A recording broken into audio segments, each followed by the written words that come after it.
E hoje no Multiverso nós temos como convidado o professor Edson Correia, no quadro especial em comemoração aos 20 anos do curso de fotografia da UX. Lembrando que a graduação possui nota 5 pelo MEC, que é o conceito máximo. Atualmente, o professor Edson dá aula no curso de fotografia da UX e, além disso, é formado em Relações Públicas pela universidade. Então, professor, seja muito bem-vindo ao Multiverso. Obrigado pelo convite. Eu gosto de começar pedindo o que mais fascina para você nessa área da fotografia por ter escolhido o curso e decidido também lecionar. Bom, é um negócio que tem uma evolução tão fantástica que, por exemplo, na minha vida, eu já passei por umas 5, 6 revoluções que mudaram radicalmente a fotografia. Eu comecei fotografando em preto e branco, revelando as minhas próprias fotos, os filmes e as fotografias. E depois a gente foi evoluindo, passou por filme colorido, passou pelo filme positivo, depois passou pelo digital, quando o digital era muito ruim, que ninguém dizia, isso não vai funcionar, mas ao mesmo tempo isso teve uma evolução tão grande que até hoje a fotografia digital continua sendo o único caminho. E de repente, quando a gente falava lá nos anos 2000, que daqui a pouco você vai digitar algumas palavras no seu computador e a sua imagem, a imagem que você quer, aparece. A gente está vendo isso agora com a inteligência artificial. Então, a gente passou por grandes revoluções da imagem, mas ainda tem algumas coisas bacanas, como, por exemplo, a gurizada, de repente, descobre de novo a fotografia em filme. Está fazendo foto em filme, ou com as suas Lomo, ou fazendo com câmeras antigas, e isso é interessante do ponto de vista de não morrer algumas coisas que são interessantes. Apesar de que é mais difícil de encontrar os insumos, né? Por exemplo, a maior empresa de fotografia analógica, que era a Kodak, acabou falindo por conta de não ter acreditado na fotografia digital. Ela simplesmente inventou o sistema, né? Mas não aproveitou do seu invento e acabou falindo pelas suas convicções de que o material ainda analógico seria eterno, né? Sim. Que era o seu maior, era o carro-chefe da empresa.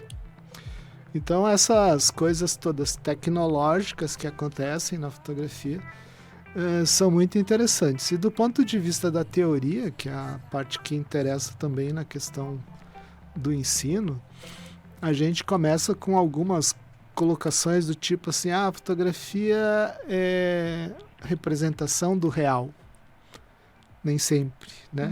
Aquilo que você fotografa já deixou de existir. A partir do momento que você aperta o botão do disparador da câmera, não existe mais aquele momento passou. Então, de repente, se discutia muito isso, se a fotografia era real, se era uma representação do real. E agora, diante de tantas teorias, a gente fala de fotografia eletrônica 3.0, a gente fala de pós-fotografia ou da fotografia que ela é concebida a partir de programas computacionais até chegar agora na inteligência artificial. Então a gente está vendo que tanto nível de técnica e nível de teoria também as coisas vão mudando. Então é um assunto bastante grande assim, para explorar, então isso dá margens para a gente poder evoluir também nesse conceito. E você atua na área da comunicação desde 1976, né? Teve algum momento em que decidiu não seguir carreira nessa área como professor? Ou sempre foi um desejo? Na verdade, assim, eu comecei como torneiro mecânico, tá? Muito louco isso. E aí tinha na escola que eu estudava lá, que era a Escola Imigrante, a gente tinha um concurso de publicidade e eu seguido vencia esse concurso. Aí a gente levava para a escola as principais agências da cidade e um dia me convidaram para ser o redator de uma delas, por causa dos textos que eu fazia para os cartazes que eram os que venciam, né? Aí eu deixei de lado uma profissão que na época era uma profissão extremamente rentável, eu ganhava bem. Era uma pessoa que, se fosse pensar na grana, ficaria sendo torneiro mecânico até hoje, talvez. Nem tanto. Mas aí eu fui trabalhar para ganhar salário mínimo numa agência de propaganda, onde eu comecei a aprender fotografia por conta da exigência de algumas coisas que eu nem vou colocar aqui, porque as pessoas vão pensar que é ficção científica, né? Porque as pessoas imaginam que a ficção científica está no futuro, mas na verdade, se a gente for olhar para o passado, vocês vão ver que tem coisas que parecia impossível que alguma coisa acontecesse diante das tremendas necessidades que a gente tinha, né? Então a gente inventava muito. Então isso era uma necessidade de fazer fotografia na agência que eu trabalhava. Tinha até um estúdio lá, um laboratório preto e branco, onde a gente fazia muita coisa. Então aí eu me encantei pela área de comunicação. Então nesse primeiro momento eu fui publicitário, né? Depois diante disso eu aprendi fotografia nessa agência, num estúdio que não existe mais, que era ali na frente do Recreio da Juventude, na Pinheiro, que era, por ironia, assim, um negócio chamado Fotoluz. Né? Todo mundo sabe que fotografia é escrita pela luz, né? Tinha um senhor lá chamado Domingos, que ainda vive lá na cidade de Taquara, trabalha ainda com fotografia, deve estar com 100 anos. E o filho dele, que era o Thomas, que inventou na época um negócio fantástico, que era o seguinte: todo mundo era obrigado a fazer foto 3x4 para documento, né? E ele inventou, e às vezes demorava 2 dias para você retirar isso. Só que as coisas começam a ser sempre atropeladas pela exigência do tempo, né? Então, ele descobriu um jeito de ganhar dinheiro mais fácil, que era fazer as fotografias em 30 minutos. Só que ela custava 4 vezes mais o preço. Então, a gente fazia fotos 3x4.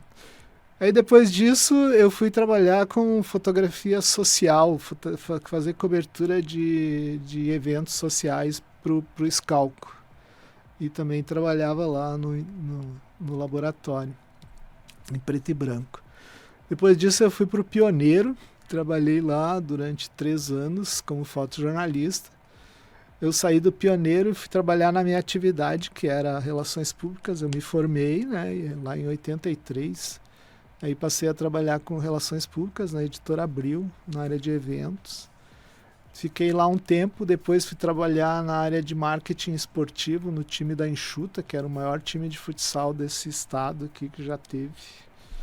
Depois disso, o dono da Enxuta comprou uma rádio, e aí ele me mandou trabalhar na rádio, então eu fui para lá.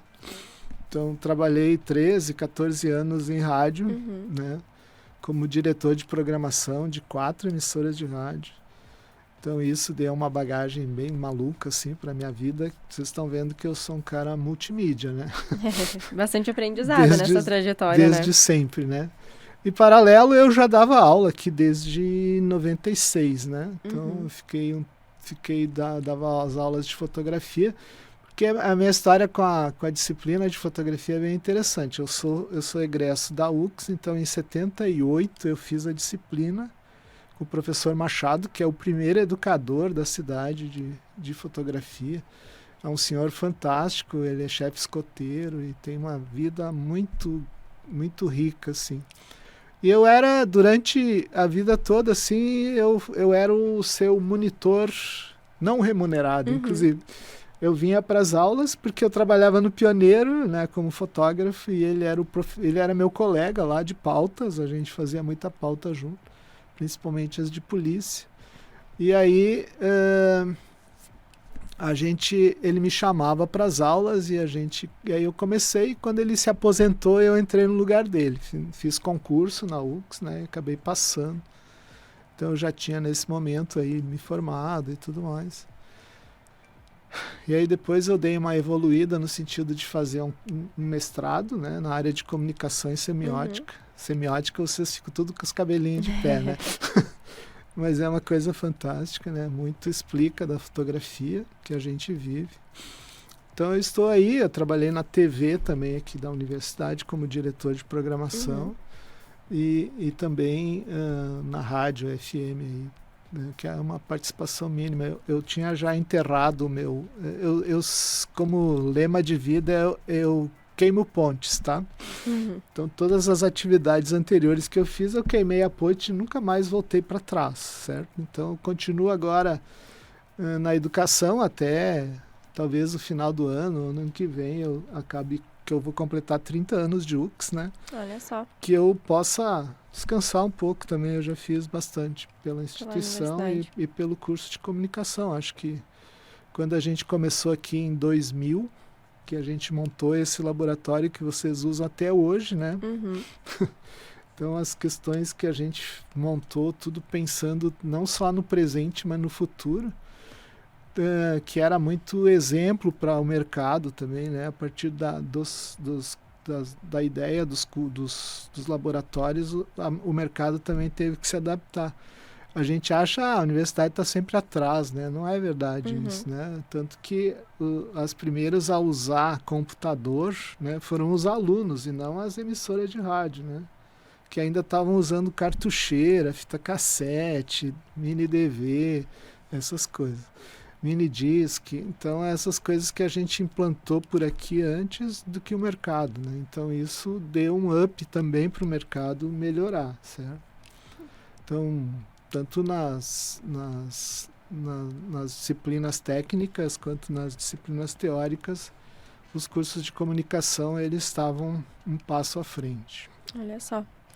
E então, para quem está chegando agora, nós estamos com o professor Edson, que além de professor já foi estudante, né? É egresso aqui da UX. Você sendo formado em relações públicas e tendo outros mestrados, doutorados, como que é possível relacionar esses aprendizados com a fotografia? Bom, na verdade, assim, todo mundo acha que eu não sou relações públicas, tá? Ninguém me reconhece como tal. Todo mundo acha que eu sou jornalista. Na verdade, foi um sonho que não se concretizou. Eu até comecei a fazer a faculdade de jornalismo, mas depois faltou tempo para mim pensar nisso, tá? Uhum. Mas eu me formei em Relações Públicas porque era o único curso de comunicação que existia aqui em Caxias, tá? Porque senão eu tinha que sair para fora e não era essa uma ideia minha, pessoal, né? Tem gente que prefere sair, né, para ter outros mundos, mas o meu mundo era aqui. Então eu vou construir minha carreira por aqui. Isso foi pensado e tudo mais. Então, assim, associar relações públicas à fotografia tem tudo a ver. A gente trata de imagem no IRP, né, como foco principal do curso. E a gente trabalha na fotografia com imagem, e isso também é tudo, né? Uhum. Como diria o comercial aquele de refrigerante, né? Sim. Imagem é tudo, né? Então, de certa forma, todos os conteúdos que a gente tem nos cursos de comunicação, a gente pode aplicar na fotografia também. Uhum. E tem alguma fotografia de sua autoria que mais te marcou? Eu não mostro minhas fotos, né? Eu sou meio tímido em relação a isso.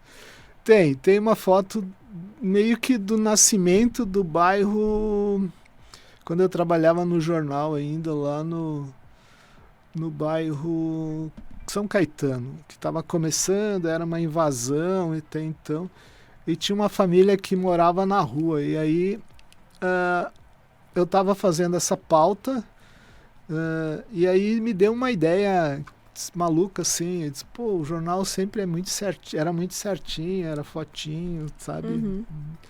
Aí eu peguei a grande angular, coloquei minha mão na frente da lente assim, e a minha mão ficou parecendo que era a proteção que essa família tinha, né? Porque eu estava fotografando nesse sentido. E a criança que estava lá, a mais novinha delas, que era um bebê ainda, também eu fiz uma foto dele chorando, e essa foto foi usada várias vezes para ilustrar campanhas de doação, as campanhas de doação de roupas e alimentos no inverno, aí, né? Porque ele era completamente desprotegido e estava chorando e meio que apontando assim, a culpa é de vocês, tá? Então acho que a gente tem que criar histórias e o fotógrafo vive disso. Então, colocando a minha mão ali, eu estava dizendo assim, esses caras precisam de proteção. E a proteção é do Estado, normalmente, né? Então a gente tem que interpretar o que está havendo na frente, né? E o fotojornalista tem muito mais essa obrigação de fazer isso, né? Como a gente lembra da foto do Vietnã, lá do Nick Ut, né? Da criança correndo nua e queimada de napalm, que é uma foto que até hoje impressiona as pessoas, né? Então imagina quando ela foi publicada na capa dos jornais e as pessoas tomavam café, tinham o hábito de tomar café nos Estados Unidos e acompanhando as notícias do jornal, e aquela foto estampada na capa dos jornais deve ter sido chocante, acabou né? criando até uma condição para que a guerra parasse, né? Para que os americanos repensassem a situação de ter mandado seus jovens lá para o Vietnã para morrerem, né? Olha só. E para reforçando, né, quem está chegando agora, estamos com o professor Edson no nosso quadro em comemoração aos 20 anos do curso de fotografia. Qual que é a sensação para ti de fazer parte da história desses 20 anos? Tanto como aluno, como professor e também por já ter participado da coordenação do curso. Gente, é uma coisa interessante, assim, voltar a esse tempo aí, né? A gente eu dava aula aqui, o prédio tinha sido recém-inaugurado, esse prédio aqui. Como vocês sabem, a área de fotografia é uma área bastante provida de recursos, né? Tanto técnicos quanto de espaços, né? Então a gente praticamente tinha os horários bastante vagos, né? Durante o dia e durante a semana. Então tinha muitos horários vagos. Aí numa reunião eu sugeri que a gente colocasse um curso de fotografia. De extensão? Não, extensão não era uma coisa que ia ocupar muito tempo dos espaços, né? Aí, na época, estava surgindo os cursos sequenciais. E a universidade era uma das poucas universidades do Brasil que tinha esse projeto consolidado. Tinha sido pautado principalmente pelos cursos de gestão, né, da área da administração. Mas dentro do catálogo do MEC tinha lá tinha o curso de fotografia com os parâmetros para isso.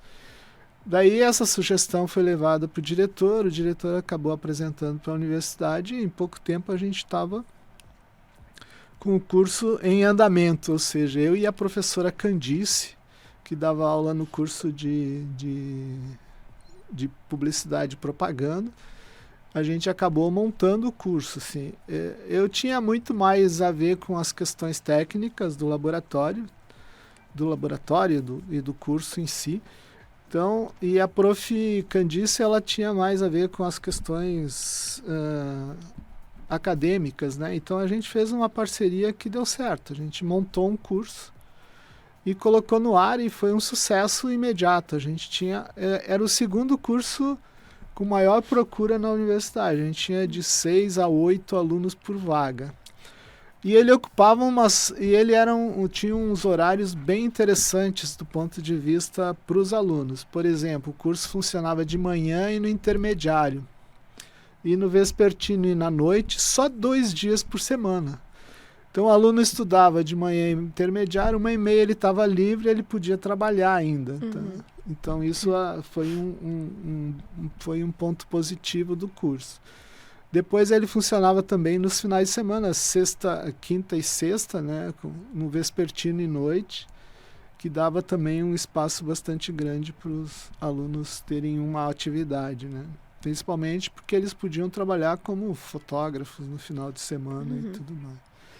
Então isso foi importante para o curso. Então ele ocupava os espaços no prédio, nas grades dos cursos, em horários que ninguém usava. Sim. Então estava acabando criando o curso ele era, nesse sentido, bastante proveitoso, tanto para os alunos quanto para a universidade. E só reforçando que agora o curso tem nota 5 pelo MEC, né? Isso. Que é o conceito máximo, então é algo, Exatamente. uma conquista. Na verdade, lá no início ele já saiu com essa nota, né? Então é uma coisa que tinha que ter aprovação, né? Então, desde sempre a gente tem uma boa nota e isso acabou. O que mudou é o conceito da cidade em relação à fotografia, né? Porque todos nós, fotógrafos, até então, a gente era um fotógrafo aprendiz de coisas já existentes, né? Então, os fotógrafos que existiam ensinavam novos fotógrafos. Nem sempre assim, com essa boa vontade, tá? Então, o curso acabou abrindo portas nesse sentido e hoje a gente tem bastante orgulho de ter alunos espalhados pelo mundo aí, né? Tem o Juan, que trabalha lá na Espanha, no maior jornal da Espanha. Tem a Daliana, que trabalha em Londres, fazendo fotografia, retratos e foto artística. Tem a Daiane, que está lá em Los Angeles, trabalhando também com fotografia. Espalhados pelo mundo. Sem contar o Jefferson, que está na Zero Hora, tem o Ricardo Wolff, que está lá em Santa Catarina. Então a gente tem agora fiquei sabendo que a Carol, que era uma aluna nossa aqui também do início, que está na Espanha, em Barcelona, fazendo um novo curso e tal. E a gente tem os que ficaram por aqui, né? Como o Gustavo, que acabou virando doutor, agora é o novo coordenador do curso. A Flora também, que está quase finalizando o doutor, deu uma abreviada em relação à maternidade agora, né? Mas também está virando doutora, né? Então, gente, eles eram nossos técnicos, nossos estagiários aqui. Isso, para um professor, é a maior conquista que a gente pode ter, ver os nossos alunos crescendo dessa forma, né? Então, olha só. Superarem os mestres, acho que esse é o que a gente mais admira nos alunos, é o fato deles poderem superar.